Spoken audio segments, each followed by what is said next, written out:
Let's get a story from you, Terry. One event that really surprised me was when I found myself landing in Saudi Arabia to turn the desert into a garden. Back up to 1982, established a company in the landscape business, and the Port of Portland put out an RFP, request for proposals.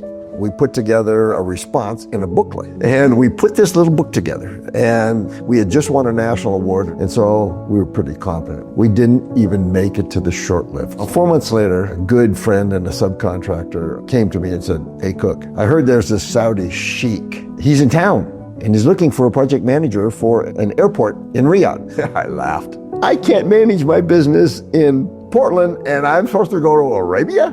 But I said, I'll tell you what, you set the meeting up, I'll go. Called 2 days later and said, we got a meeting at 3 o'clock. What am I going to show this guy?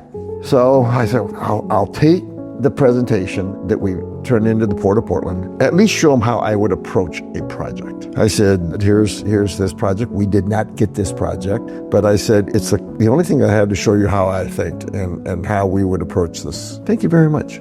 He opened it up, and my friend, he said he watched Fahad, and he looked at that front page, folded up, put it up. Thank you very much for coming in. We walked out in the hall, and my buddy said, "You're going to Arabia." Yeah, right.